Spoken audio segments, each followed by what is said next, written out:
Position of article. प्रिय छात्रों, आपने मेरी पहली वीडियो में आर्टिकल के बारे में समझा, कॉन्सेप्ट समझा, कुछ उसका अधूरा भाग पूरा करते हो ताकि आप बहुत अच्छी तरह से अंडरस्टैंड कर सको आर्टिकल के बारे में। हमको ये इंदा नहीं पढ़ना है, हमको वॉवल्स नहीं पढ़ना है, कॉन्सोनेंट नहीं पढ़ना है, हमको जड़ तक जाना है। हमको जो कॉन्सेप्ट बेसिक नॉलेज पता करना है। हम कब तक रट्टा मारेंगे? इस वीडियो की सहायता से आप आर्टिकल को बहुत इजीली अंडरस्टैंड कर सकते हो। ध्यान से देखिए मेरे बच्चों, ऐसी किताब रट्टा मारने से टीचर आते हैं, कहते हैं बेटा जहां AEIOU होता है आप आर्टिकल लगा दीजिएगा, एन लगा दीजिएगा एंड कॉन्सोनेंट के साथ ए लगा दीजिएगा। This is wrong method. Cramming मत करो, केवल आपको वर्क करना है, वर्क कॉन्सेप्ट जड़ को मजबूत करना है। आपको एग्जाम में बैठ करके आपको खुद जज करना है कि कौन सा आर्टिकल आएगा यहां पर। Let us start. पहली वीडियो के अनुसार मैं आपको हल्का सा टेस्ट लेता हूं। देखिए, boy is coming. Boy is coming. And he is by. Sentence सही है क्या? आप बताइए सेंटेंस सही है? आपने पहले मेरी वीडियो देखी, आप बताइए।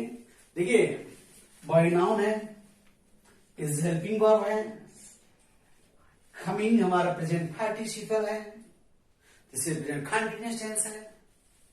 तो बताइए सेंटेंस राइट है रॉन्ग है? Dear this sentence is wrong. अरे सर क्यों है रॉन्ग? लड़का आ रहा है ना, इसीलिए रॉन्ग है कि इन नाउन कभी भी अकेला नहीं आता है। नाउन के साथ हमेशा आर्टिकल आएगा, एडजेक्टिव आएगा, क्योंकि article is nothing, it's part of adjective. यह भाग होता है किसका? एडजेक्टिव का भाग होता है। अब देखिए, तो यहां पे मुझे लगाना पड़ेगा अ बॉय इज कमिंग, तो सेंटेंस राइट होगा। The boy is coming, sentence right होगा। और he is by, he is by, she is girl, I have pen, wrong। मैं लिख देता हूं जैसे कि I have pen, sentence is wrong, sentence wrong। क्यों है wrong? आप रीडिंग करो, वहां ध्यान दीजिएगा dear. Listen to me carefully, now watch the video very carefully and each and every word। He is by, क्योंकि नाउन के मध्य में संधि जो थी उसको अलग कर रहे हैं आप, क्योंकि नाउन है तो आर्टिकल है, और आर्टिकल है तो नाउन का होना जरूरी होता है, और नहीं तो सेंटेंस गलत होगा। He is a boy, I have pen नहीं होता, आई हैव अ पेन। यहां पर मेरा पेन है। अगे समझ में आपको लगा मेरे ख्याल में? अब देखिए, अब मैं आपको यूज ऑफ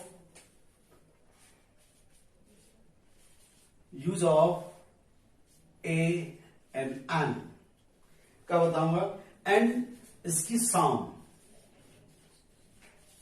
आप कहेंगे सर ये तो हमको आता है, कहेंगे ना हमको आता है। अरे हाँ सर, ने हमको पहले बताया था कि देखो हर जगह स्टेज अलग होती है। प्राइमरी लेवल में छोटी क्लास में बताया जाता है कि बेटा when ever you find vowel sound, vowel word AEIOU, तो काउंटेबल सिंगुलर नाउन में हम एक की अंग्रेजी एन लगाते हैं। कॉन्सोनेंट वर्ड आ रहा है तो ए लगाते हैं, यही तो पढ़े हैं। लेकिन यहां कॉन्सेप्ट बिल्कुल अलग है, उसको अलग से जानना है। देखिए स्टूडेंट्स, मैं आपको बताता हूं डायग्राम के माध्यम से।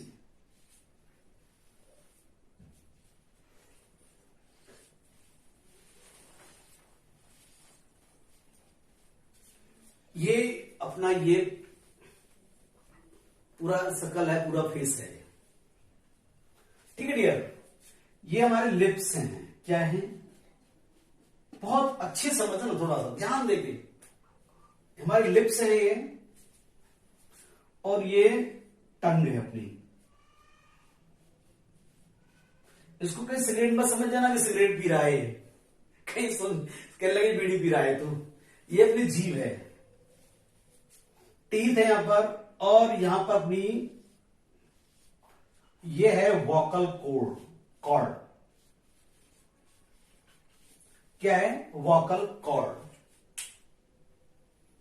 वोकल कॉर्ड, वोकल कॉर्ड हमारे गले में नहीं हो तो हम कोई भी आवाज नहीं निकाल सकते।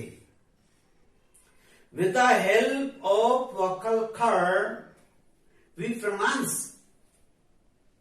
We say lot words. हमारे पास वोकल कॉर्ड है। तो अब पहले पढ़ के आए थे vocal sound, vocal sound, vocal sound, vocal क्या है। देखिए डियर स्टूडेंट्स, मैं आपको बताता हूं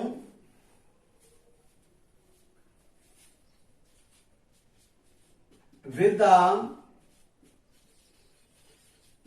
help of teeth, lips, teeth, lips, tongue, sorry,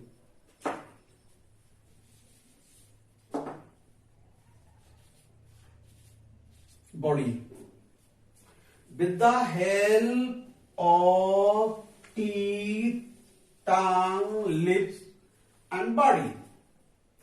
यदि कोई वर्ड इनकी सहायता से बोल रहा है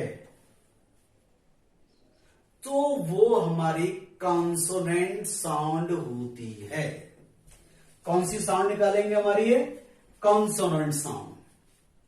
अब जब कोई वॉइस बिना इनकी हेल्प के, बिना किसी बॉडी की हेल्प के साउंड निकलती है, वो कहलाती है वोकल साउंड।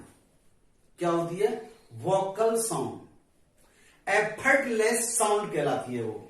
कौन सी, एफर्टलेस साउंड कहलाती है वो, जिसमें कोई बल जोर लगा ही नहीं।